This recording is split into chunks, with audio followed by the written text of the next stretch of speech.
Jesse, this is the longest 5 seconds. I got a little flash that we're live. Okay. Okay, welcome to 8-3. Sorry about that little communication glitch on my end there.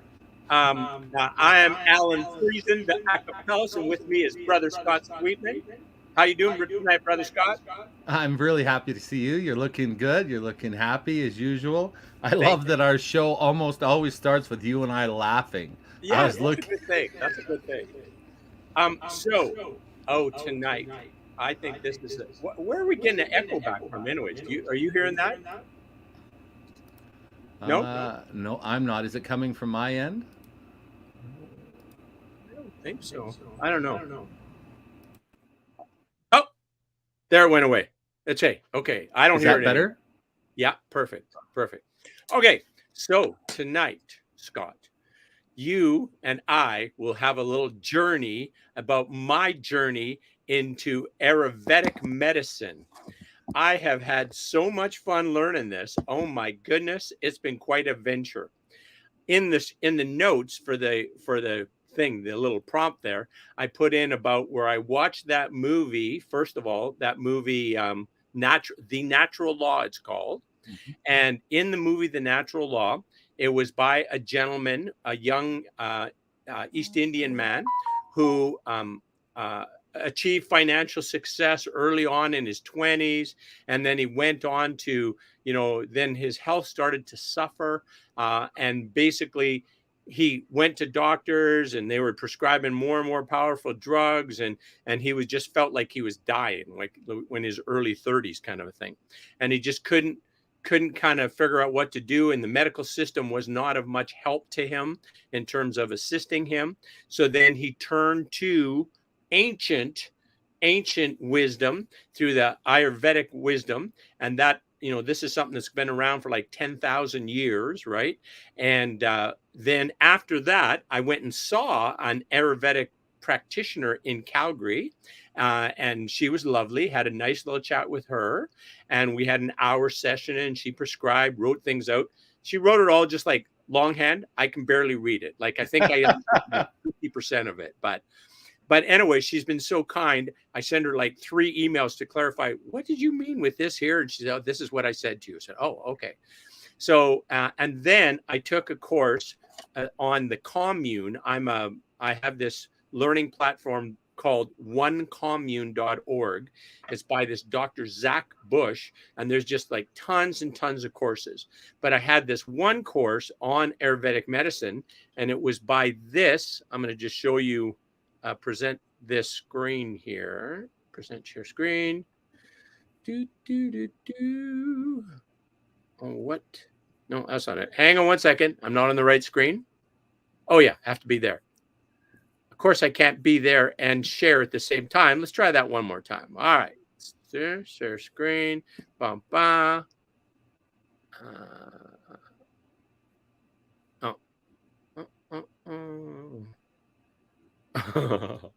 Okay, this shouldn't be that difficult to do. All right. Come on. Where is it? There it is. Okay, there it is. All right. I have been criticized many times recently. Woo-hoo! Too damn many windows open. But Ayurvedic Nutrition with this goddess, Nidhi Pandya. Oh my goodness. What a teacher she is, and she is just like love and presence mixed together. And she's very, very, has a lot of wisdom and a lot of amazing insights to share. So I took the course that she offered as well. And then in that, I've went through and changed a lot of practices now already. This has only been, I took this course when I was in Red Deer with Corolla at the horse show. And then I've adopted some of the things right away. And then there's more that I plan to do, but it's not easy. It's going to take some jiggering in my life to make this happen. But basically, here's kind of my summary, and you know something about Ayurvedic medicine, so you can correct me if I'm going awry here. No. But here's what I learned from her. We are warm and moist. That is our nature as human beings. These bodies are warm and moist. They come from a warm and moist place. Your mother's womb is where you came, and that was a warm and moist place. And then we arrived in this world, and then we have all the external factors that we face, whatever the weather is, the elements, those kind of things. But if we can eat and do practices that encourage that warm and moist environment in a proper balance, we can have perfect health. And with perfect health, disease has no place. Disease has no way to catch hold, if you will. So there's basically 5 elements, and we are that are in nature, and we're part of nature. And those elements are earth, wind, fire, water, and what's the word I'm trying to say? It's spirit. Ether. Ether. Thank you. Yep. Ether, which I'm seeing is the same thing as spirit, right? Same thing. So we come from spirit through our mother, and then we live in this world that has earth, water, wind, and fire. And then when we are done, we will return to ether. We will return to spirit, kind of a thing. But while we are here, as much as we can keep those elements in check, in balance, then we can enjoy really good health, right? And I'm going to show, this time I got the share figured out. It's going to work this time. I'm going to share with you this little element. Yeah, exactly. Thanks for that. Thanks for that. So here's this, with the course, I had this book as well, this workbook as well.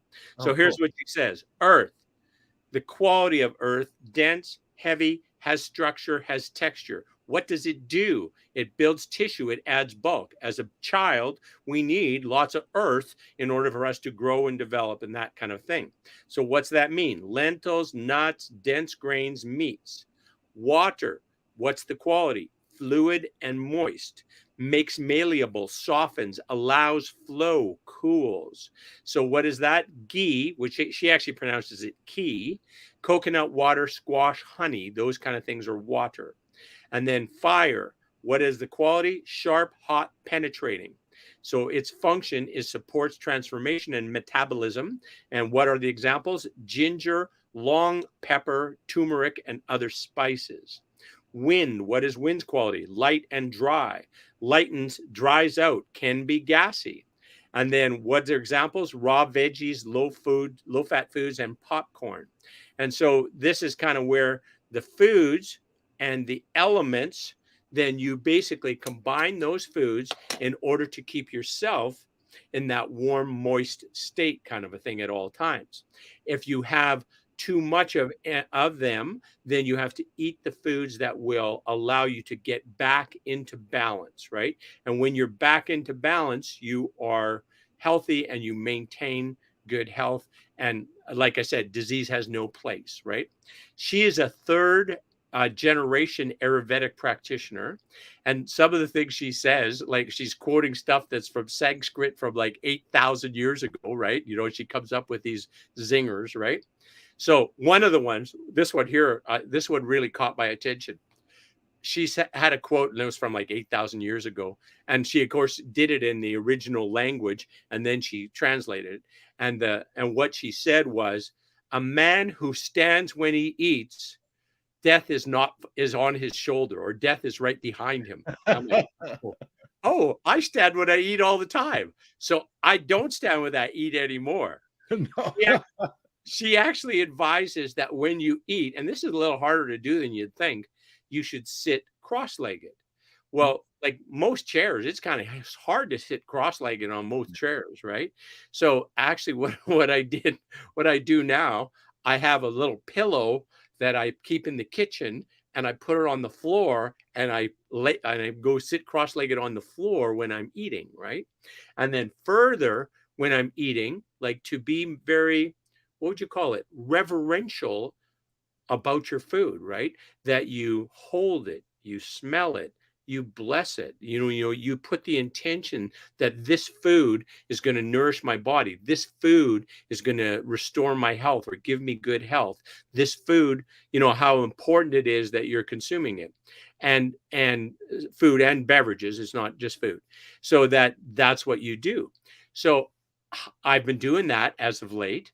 And the other thing that I did is I bought a spice box to put all the spices in, because she had a spice box. Wonderful. So I have a spice box, and I cannot get over how much I enjoy just smelling the spices. I pop the lid on the spice box and just like, that traditionally, that's part of a bridal trousseau. I know bridal that, trousseau. Tell me more. What's that? yeah, the spice box. We had a wonderful staff member in one of our schools in Japan, and she was a practitioner, and we were invited over a number of times, and she had this wonderful wooden box, and we commented on it, and she said, "Oh, that's my spice box." She said, "When we get married, our moms or our aunties or some reverend female elder in our family will give us a spice box, and it's sort of populated with the basic spices that the women will need to keep their family healthy and happy and cook good food." Yeah, nice. So it's a really cool tradition, and I know what you mean by the smell. It's wonderful. It is. Well, and speaking of smell, another thing that she was talking about is jasmine, the scent jasmine. Oh, yeah. So I bought some jasmine. I keep it in my car. And then every morning I put a little bit on my wrist, rub it together, do one of those. I can still smell it. It's just a delightful smell. And so that's what I'll do every once in a while. I'll just give myself a little sniff of the jasmine. And it's beautiful. I just love that. Don't do that at stoplights, buddy. The guys beside you in the car will think you're crazy smelling yourself. That's probably true. Yes, exactly. Although, you know what? I think I'm trying to reinvent social norms. Nice. My bride was telling me the other day, I was saying, it's funny. When I sing, when I'm in the grocery store, people just look the other way. Kids watch. Kids are interested, but nobody else is interested. Yeah, of course, yeah. He says, yeah, that's because it's like out of whack with social norms. I said, okay, fair enough. I'm going to try and make that a social norm. I think we should all sing. I think we should sing more. I agree. Excellent. Yeah, thank you. By the way, on that vein, the other day I was walking by, what's it called? Festival Square downtown. Yeah, on the new one. Yeah. Yeah. The new one there. And you know how there's the stage and it's always set up there? Yeah. So I was going over to have lunch and I had a few minutes. So I jumped on the stage and sang a couple songs. And oh, wonderful. People stand around and they gave me a little applause. It was beautiful. So anyways, yeah. That's a great use of that space. That was a really cool idea of the city to make that space there for. It is. And you often see like people performing there and that. I think it's beautiful. It's a great space. I love it. So anyways, I've adopted some things that are Ayurvedic in nature, and I intend to adopt more to get that balance, right? The balance between the elements, of which they're the elements of nature and we're part of nature. And how do I get more connected with nature in that way? And to show appreciation, gratitude for the food you're eating, to be present for that. You're not watching TV. I'm not standing anymore. I'm sitting when I'm eating, because I don't want death standing behind me. That caught my attention, that one. So so I'm, the whole process in terms of being more engaged, being more present, being more grateful. Grateful even that I have food, right? There's some people that they get one meal a day or they get no meal for even right here in our community, right? That it used to be, we thought that was something that happened overseas. No, it's right here in Lethbridge with us, right? Exactly. I know I think we've chatted about this before, like 47% of the Indigenous children that live in our community live in poverty. And, often the only meal they get is the meal they get when they go to school, right? That's provided through the school programs. Mindful Munchies, I believe is what it's called. So anyways, just the practice alone of being mindful, being present, being grateful while you're consuming that food, smell it. Now, she also recommends you eat with your hands. Oh, I'm having a tough time with that. I got to tell you, it's no problem if you're eating a burrito, but if you're having soup, certainly is a challenge, right? So, yeah. So, but I'm trying to figure out how to do that as well. I think that'd be good. Like, you can have rice and then you have what you dip it in, but that's always pretty liquid, right? So, yeah. And So there's a whole bunch of cleanliness rules that go along with that, right? Like true. it's not, and that's where I think culturally sometimes we have trouble with things because they're out of context, right? Right. In that people who eat with their hands culturally don't do other things with that same hand, right? So They don't do things. right. Well, so Yeah. wait a minute. I thought you just got to wash your hands first. Tell me more. What's the extra about here involved? Well, going to the bathroom, for example, you never Oh, wipe with the hands you eat with, right? That's very cultural. So, and that's in cultures where these types of dietary cultural norms are the norm, children are taught from a very young age. So it's automatic. They don't even really think about it. But, in terms of the hand that they eat with is never used for doing things that would be considered dirty, even though, of course, you can wash your hands. We have to remember a lot of these cultures that come from don't have access to clean running water. true. Right. So washing up like we do, soap everywhere, water, hot water on demand is a luxury that we enjoy, but Yes. it's certainly not common throughout the world. Yes. And one other thing that I've changed in my practice as well is that no cold or ice water, room Oh, or warm water. So in the morning, I make like hot water with some lemon in, and just lemon, and then I put a cinnamon stick and throw it in there as well. oh, And then wow. that's what I drink throughout the day, and that's what I drink before I eat. And the thought is that kind of stimulates your Agni, and your Agni is, if you will, your digestive fire, right? Oh, And if nice. you eat too much food that is too earth concentrated, you put out the digestive fire. If you Mm, eat two foods that are too much wind, it kind of makes the fire erratic. Like, as you'd see if you had a nice burning flame, and there a wind gust would make it erratic and not smooth and even, kind of a thing, right? So, anyways, I've been doing that as well, having my lemon water, warm lemon water, and I don't drink anything cold. In the restaurant, often they want to serve you cold water, and what I just say is, "Hey, can I just have some hot water with some lemon in it, please?" mhm. And way nicer on your digestion, and to keep you in that warm, moist balance that we're trying to achieve, kind of a thing, right? That's Um, really interesting. and then using the spices appropriately to create that balance. And one thing, do you know what ghee is? Are you familiar with ghee, Yep. Scott? Yeah. Yep. Okay, I've never used it before, and because I thought, well, I'm a vegan, like vegans don't eat butter, and it's a clarified butter is what it is. But I've been doing it now because Nidja say to, so I said, okay, Nidja, I'm on it, so I'll do it.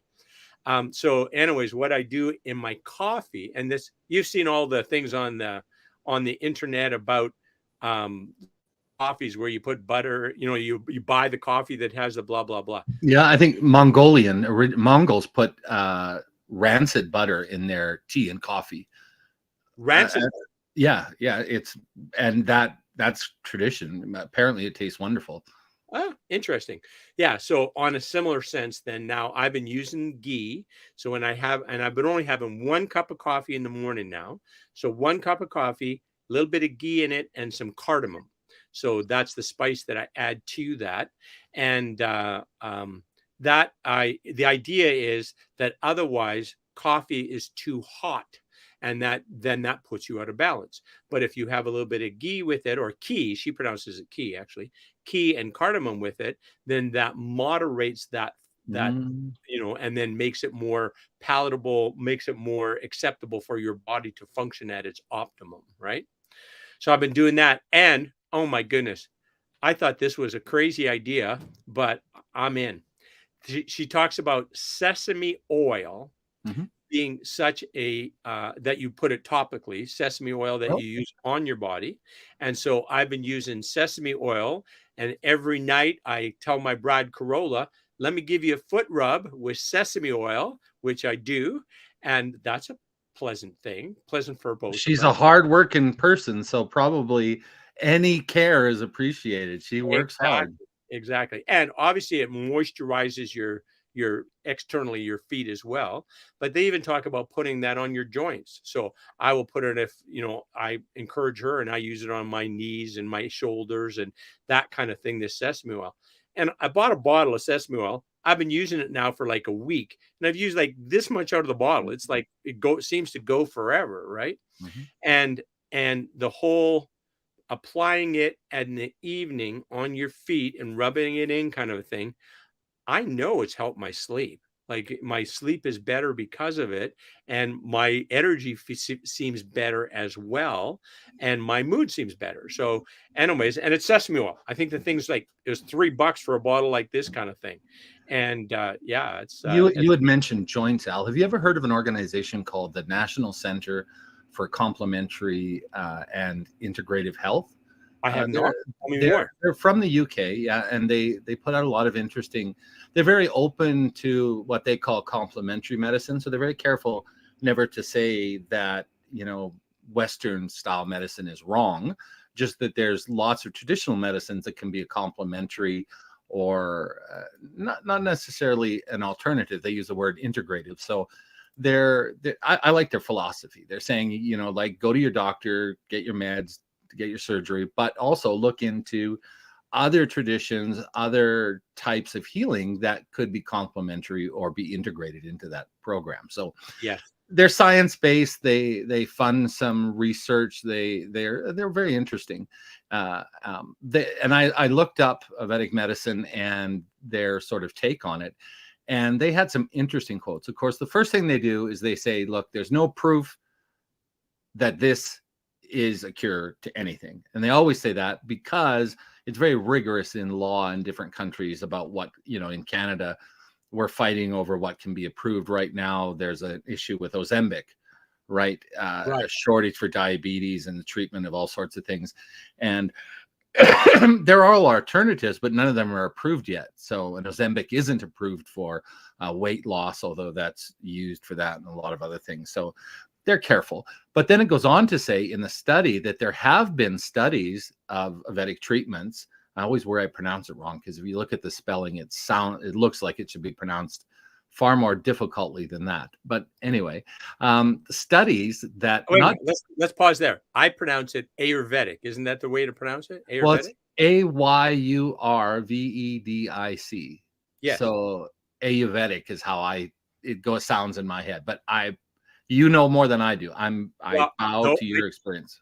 I think there's an R that you're making silent that is part of it. I think Ayurvedic, I think is how you pronounce it. I think, but I don't know. Either way, we know what we're talking about. So yeah, and it's in my ear. I pronounce the R. Oh, okay, cool. So I don't know. Anyway, it doesn't matter. We know what we're talking about. It's in our notes. It's up on the screen. Exactly. Yeah.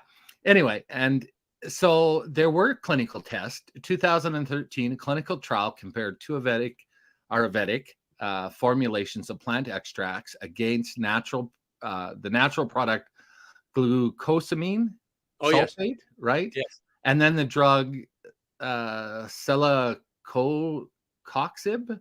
okay, for knee osteoporosis. And the results of all four were almost identical. They were very similar, wow. right? Yes. And so take away with that from you will. And then there was a 2011 study, rheumatoid arthritis, again, contested against methotrexate, a traditional drug prescribed for the treatment of arthritis, and Vedic cures. And again, similar results for the people that went through the test. They're quick to point out these are small tests, that the money is not behind proving these like a new drug, because we've talked about it before.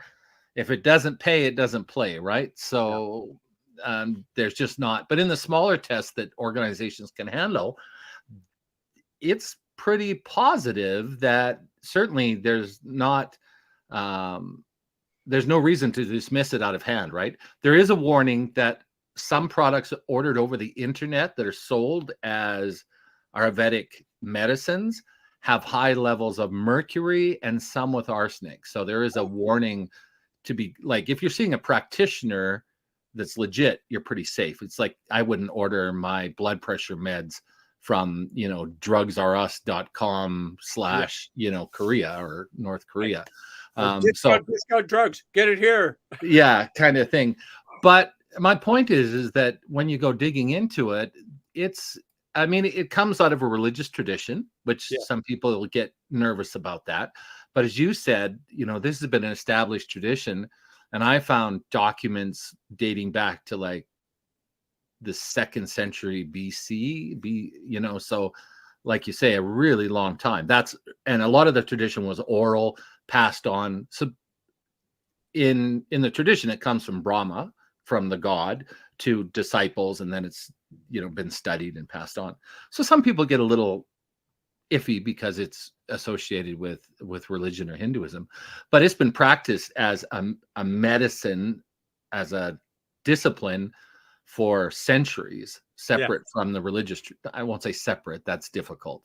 That's like saying Western medicine isn't founded in Christianity, which it clearly is, right? So it's interesting though. I found that interesting that there is support, that there is not just my second cousin's sister Mary tried this and said it worked. Like, legitimate organizations have put time and money into this that aren't connected with the religion or the tradition, and found some positive results, which I think is interesting. And you've found some positive results as well. Have. Right? And what am I doing? Just being more present when I eat, really, is what I've done.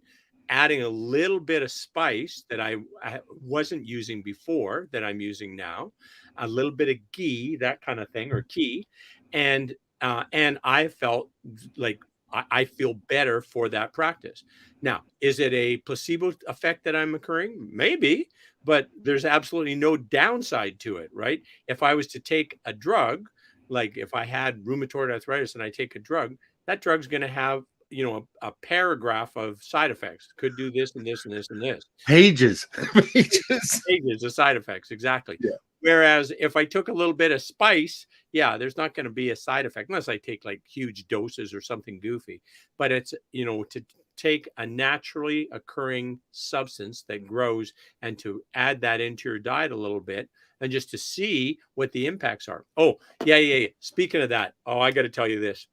A lot of this involves being like a student of you, really, is what, hey, try this and see how it works. Right? Which you and I are big. H3 is a huge proponent. If we had a byline, that would be it, man. Learn about yourself, right? Exactly. There's one thing. She has a little checklist here. I'm going to see if I can find this here. Oh, yeah. There's the 6 tastes as well. Oh, here. I might as well put this on, share this. Where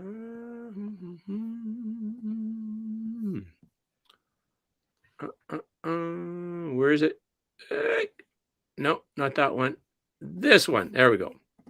Okay. So she has also these 6 tastes: sweet, sour, salty, bitter, pungent, and astringent. And each of these have value, right? Mm-hmm. So the idea is some foods have all 6 tastes, right? Mm-hmm. If you spice it correctly. And that is pretty amazing. So, and then what these spices do, this rasa does in terms of the function in your body, and then the examples of how you do that, right? How you cook it, etc. One thing the practitioner in Calgary said, hey, never eat leftovers. Okay, that's kind of hard to do. And so, so anyways, I'm trying to figure out how to get those things in. But what was the thinking there? Well, I don't know. I guess that, no, I do know. Yeah. Here's what Nidhi says. Nidhi says that in a perfect world, you would eat that produce, you'd eat that food within 48 minutes of it being harvested, within 48 minutes. And that anything where it's been processed in any way is going to start to draw away from its nutrient quality. So where we, we'll get food that's come to us on a truck and it's 7 days. An airplane, a boat, and then a truck. Exactly. Yeah. So, that the quality of the food has suffered. She even says if you have the choice of buying the whole thing, the whole fruit, vegetable, etc., or a sliced version by the whole, because the slicing by itself will cause, deterioration to have already started at the point Contamination. Yeah. cut. Yeah. So that it's at that point. So yeah, very, very interesting. But here I What kind of about got fermented food? Sorry, and I don't mean to take you off topic, but no. we talk a lot about the value of fermented food. Where Yes. does fermented food fit in here? Well, Positive, negative? No? the practitioner in Calgary, I said, well, I make amazing kombucha, which I do. I have Right. amazing kombucha. And I said, is that? And she said, oh yeah, in moderation. And I said, yeah, okay. Like I only drink 2 to 3 ounces a day. Right. By the way, every time I brew it, I probably brew, I don't know, 120 ounces. So, and if I only take 3 ounces a day, obviously I'm making a surplus. I got my fridge full of kombucha. If anybody wants to try my homemade kombucha, give me a call. I will bring you some. Oh, please bring some to our next meeting. I'd love to try it. Okay, I will. It's delicious. And I don't know if you know this about, I think I probably told you this about kombucha. There's a SCOBY, right? And that is a scientific culture of bacteria and yeast. And you feed the SCOBY with black tea and sugar, basically that combination. My SCOBY is like this thick. It's like the mother of all SCOBYs, right?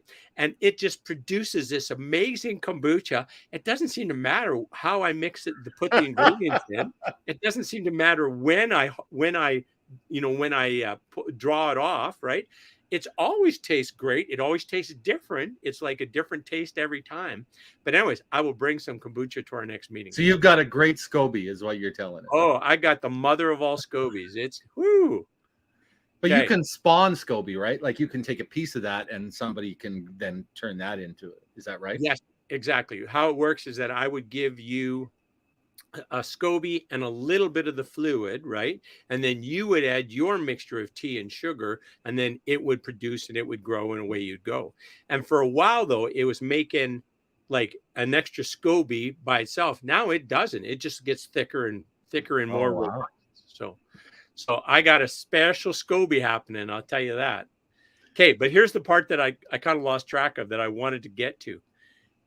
On the whole student of one thing, she has a thing about you record what things are happening in your body, right? Oh wow. And let me just see if I can find this. It's kind of your mood, your poop, there it is. The food, mood, and poop journal. The FMP. I love the it. FMP. So basically, you record what you ate, and you record your mood, your poop, your symptoms. And then the idea is that you kind of be a student of one, a student of you, and then that helps you in terms of, refining, right? There's not one way, right? There's a number of ways, right? And there's no forbidden food. Everything is in moderation, and kind of, if you're self-aware of how you feel after that meal, well, then you make adjustments as you go, right? And everybody's had the experience, I assume everybody's had the experience you have, of kind of having a food coma, right? You have the huge meal, you're stuffed, you feel bloated, and it's just like all you can do is lay on the couch. Like Thanksgiving, Christmas, those are like food coma holidays. Yeah. Exactly. So anyways, fascinating. And it makes sense, right? To be aware of your body, to one, choose foods and be very grateful, appreciative, and present when you eat them, and bless them. I see no reason why we have started the practice of saying, bless this food for our body's use. Amen. And, it doesn't have to be a half an hour thing, just that this is something that you are encouraging or have the intention that this food is going to be healing for you and encourage your best functioning of your body. So I love that. Yeah, we use Itadakimasu, which is, as I said, we were Christian, so when I'm with my extended family, we always say grace before we eat. It's just a normal part of our house. But in my nuclear family in Japan, they say "Itadakimasu," like when you go to a restaurant, wherever, and it's a very short prayer. It's basically saying, thanks for this food, and it's again cultural, and it just happens before every time people eat, and I think Nice. it's quite wonderful because it's not conspicuous. It's not that I'm ashamed of saying grace, and if we're in a restaurant and with the family, then that's what happens. But it's not in anyone's face either. It's not going to offend anyone. It's just really fast, simple. It's acknowledging that something both biological and spiritual is happening, right? Nice. Because whenever you eat, life is being transformed. The life of that plant or animal is being transformed to your life, and then your life is transformed into other energies, right? So yeah, I think it's a really positive thing. Ajidanamas. Itadakimasu. And is that the whole prayer? That's it? Yeah. And it Itadakimasu. basically means thank you for this food, or bless Yeah. this food for our body, that kind of thing. Yeah. I was talking, you and I are both members of Fish and Game. Gentleman who was talking about Proudly. harvesting an animal, and that he would, when he's harvested the animal, then he would, basically thank the animal for giving its life for his nourishment and well-being, kind of a thing, right? Twins always do, and they talk to it, like when they're taking the carcass back, they talk to it the whole time. Like Do they? Oh yeah, and it was the first time they went hunted. It's nothing we discussed. They just did it naturally. They both, when they got their first deer, said a thank you to the animal and to God, and they don't tend to be. We didn't raise them in a particular tradition, and then they talked to the animal about their life. Thank you for all of your experiences that we're going to use to feed our family, and it was really touching. Brought a little tear to my eye, and they've always done it when they harvest an animal. They give thanks, and they talk to the spirit, I guess, of that animal as they're taking it back to the truck. So okay, and so this was not something you taught them, coached them. They just, oh, that's beautiful. Yeah, That's nothing from my tradition at all. Like I said, we raised on a ranch. Shooting things and eating them was just like putting on your boots in the morning. Like it's from the time you grew up, that was just part of life, right? You're gonna have livestock, you're gonna have dead stock.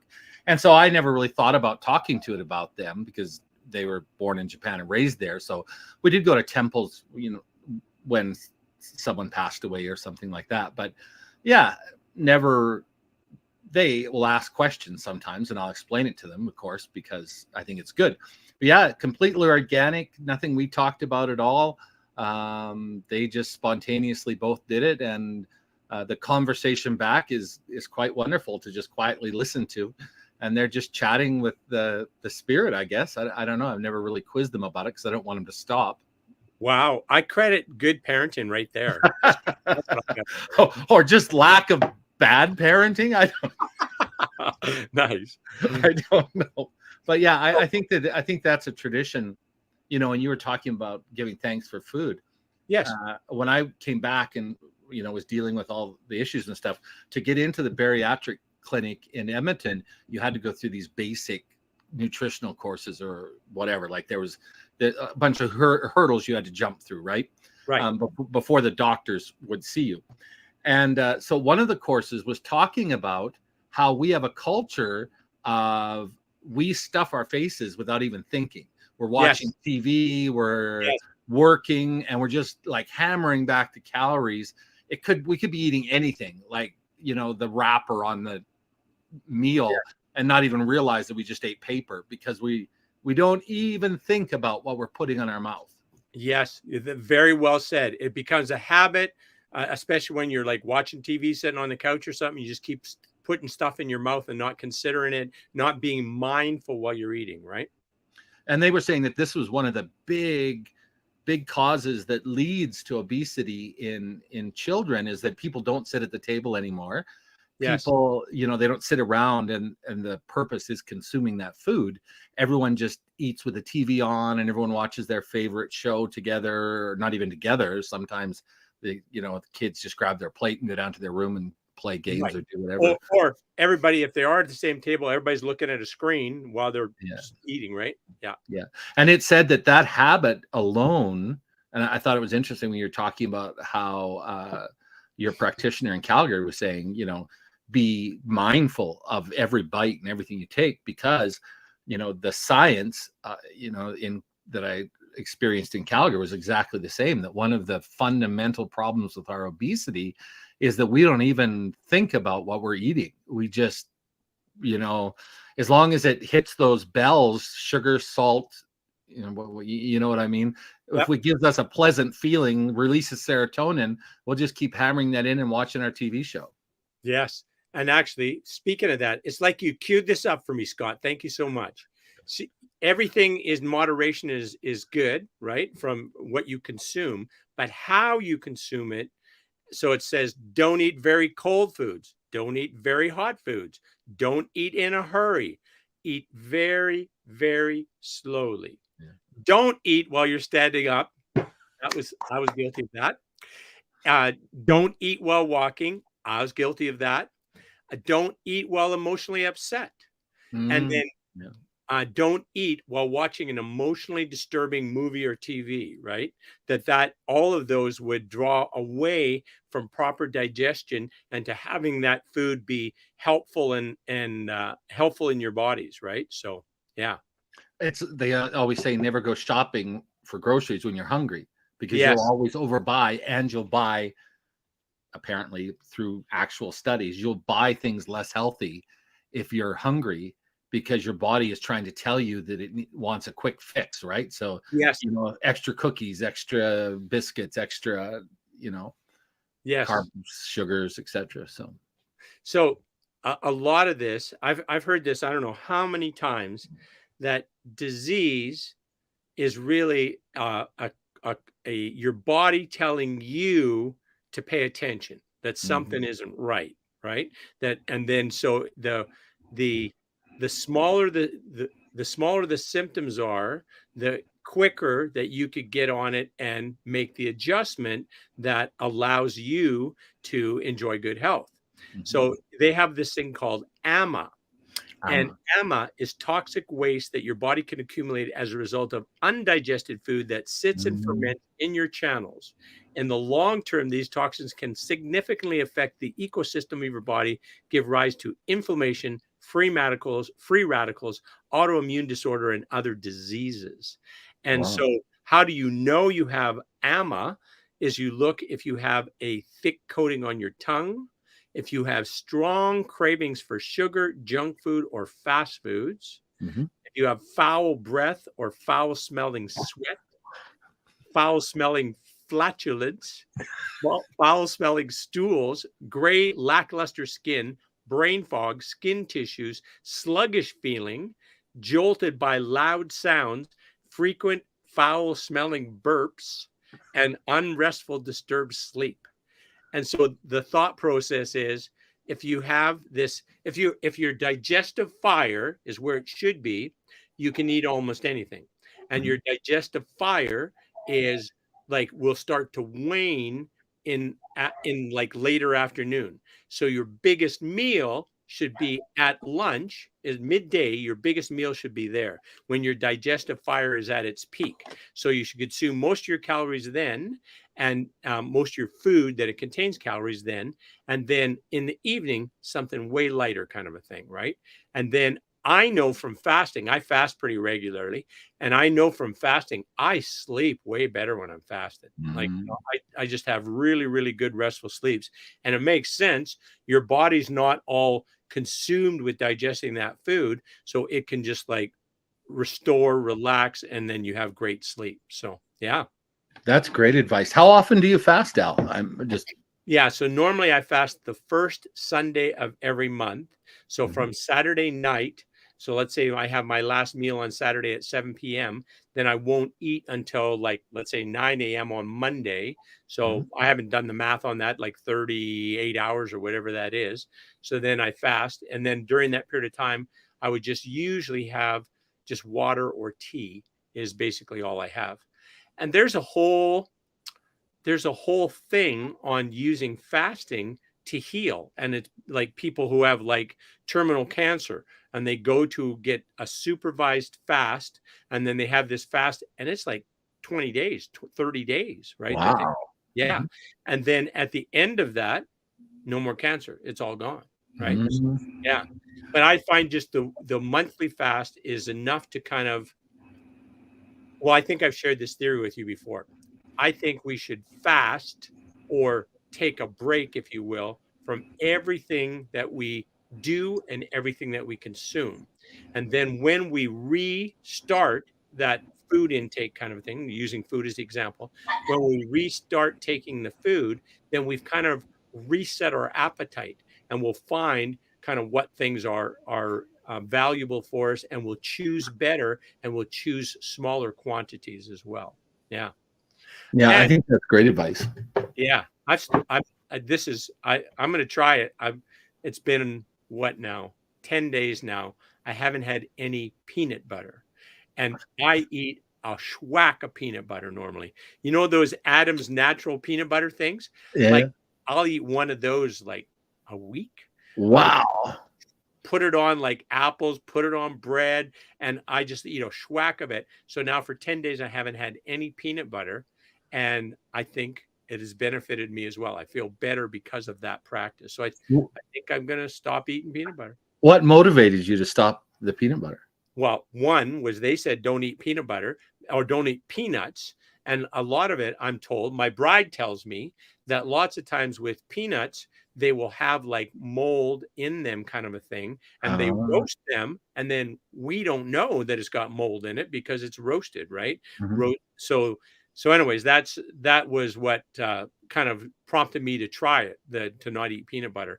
Because it's, again, you take a break from something you habitually do without thinking, and then later on you can reintroduce it, but you have a lot more of a nuanced appetite for that, right? So yeah, that's really interesting. And I never heard anyone eat that much peanut butter ever else. So that's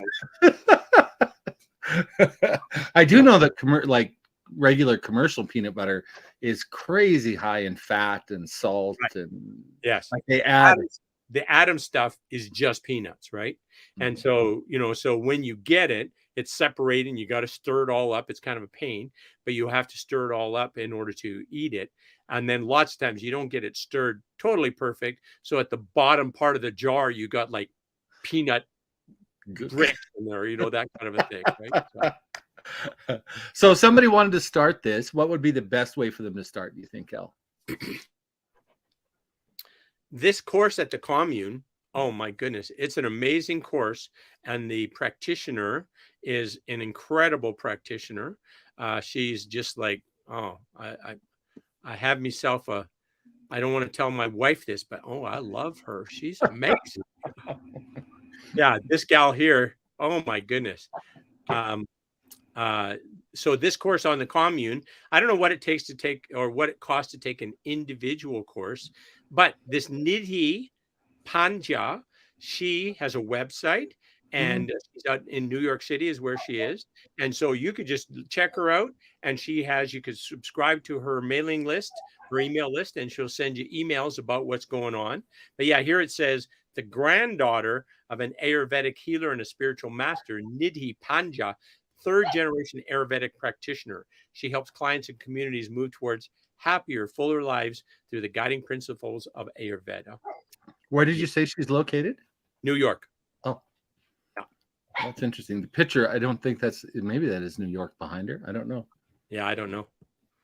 Wonderful. So yeah, so on the commune, and so you can either buy like a all-inclusive membership or maybe take one course if you want. Yes, either way, you can just subscribe to one. You could have a subscription, or you could just take one course. And there's just a ton of courses that are there. And so when I watched the movie, first of all, which I watched that movie twice, like, and people can watch that free, right? It's on it's on YouTube or wherever. Yeah. Just like Google the natural law. Actually, when I put the Facebook link, I put the link for the movie right in it. And that is by a value to just watch that. They have a practice in there. I don't know how I'm going to pull this off, but they have a cleansing ritual. What's it called again? Hang on just one second. I'll get it.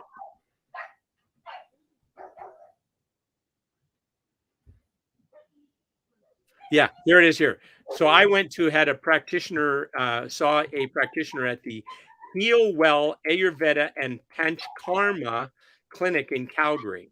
Wow. And yeah, and the practitioner, her name is Amandeep Khatorh.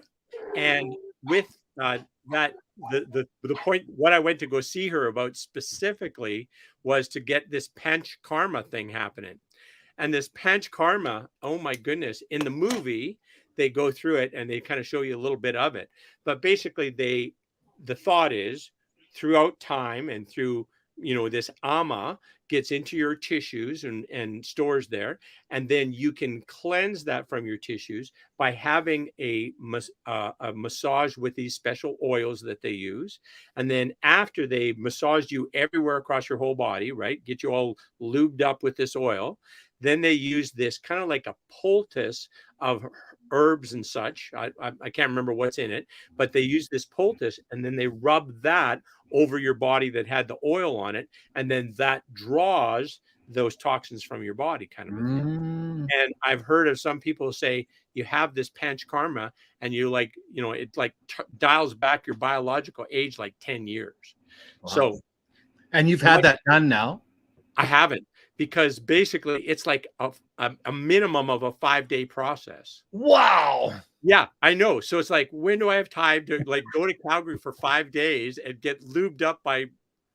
Anyways, I have not done it yet, but I'm really interested in doing it for sure. And if you've got 5 days off, it better be at a horse show. Well, that's true. That's true. And you know what? For our viewers, if any of you know how to do Panchkarma, and you're a practitioner, like I'm not looking for somebody weird here. I'm just looking for a practitioner, somebody who has some skills here, not just anybody off the street. I'll rub you. No, we don't want that. So, but basically, somebody knows what they're doing. I would have that process. It's just that 5 days is a long time. And I guess if I understood the process correctly, once they do it, it is very it draws these toxins out, but it like exhausts you, right? Mm-hmm. So day 2, all you do is sleep, kind of a thing, right? You should do a retreat, man. Why don't you you, of all people I know, deserve a little holiday. As long as I've known you, you've never really gone on a holiday. Why don't you go on a retreat and get this done?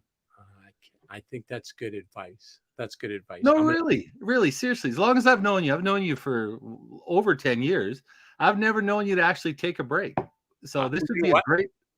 I did go on holidays in 2015. I went to Ireland with my bride. So, there's that. Yeah, that was the one time, but it was not a long time. No. No, but this would be a great chance for you to I know that there's places that you can take a retreat where, you go and study and practice. And I'm sure there'd be one I know there is. I don't even have to look. I'm guaranteed there is. There's over 250,000 dedicated practitioners in the U.S. alone. Really? My research, when I looked tonight, 250,000. 250,000? Is that what you said? Yeah, 250,000. Wow. Practitioners in the U.S., like real dedicated practitioners, not just some guy with a jug of motor oil and a bag of weeds. But yeah, which is the image I got when you said, don't show up at my door with some weirdo guy. But yeah. But a retreat would be cool. I vote that you do this for yourself. And it'd be good. I will take that under advisement. Yes, I'm not looking for Bubba to show up here saying, I can rub you. I got some 1030 right here. Yeah, we don't want that experience. No. So yeah, I remember there was an ad when I first came to Lethbridge. There was an ad they used to have in the newspaper, and there was an ad for some guy who was advertising that he would come to your hotel room and rub, I don't know what, I can't remember, canola oil or something. It was some weird fetish kind of deal. And it's really some person is going to say, oh yeah, that sounds cool. Here's my, apartment or my hotel room. Come on up. And, it's boy, remember the Craigslist killer in the, what was it? 80s, 90s? Oh, I don't. Something like that. Yeah. So anyway, don't Scott, contact Al unless you're a real practitioner. Right? But I appreciate your advice about the Panchkarma. I should find a way to take those days and do that. 5 days, man. That's all for you. You can do it. Yes. And actually, I was looking. There is somebody in, there's a massage therapist in Lethbridge, and I contacted her, but she doesn't do that Panchkarma. But I'm looking for somebody who does Panchkarma. But yes, you're right. I could go somewhere, take 5 days, and have that treatment. And I think it would be lovely. I think you'd love like the cultural experience too. Like if you went into a culture where it was more widely practiced and where they were set up to share the food and the experience. We could just talk about that for 2 months after you got back. All right. You know what? I'm going to take that under advisement, Scott Sweetman. I appreciate that. We should probably wrap this up. Hey, how long have we been talking? We should. Yeah. Exciting topic. Thanks for sharing so much tonight, Allan. It was really good. Really, really interesting. So Good. for my very good friend, the acapellist Allan Friesen, and myself, Scott Sweetman, be a student of yourself and come back and see us next week. Same time, same place. Thanks very much, everyone. Get 'em, Hudson. Keep well.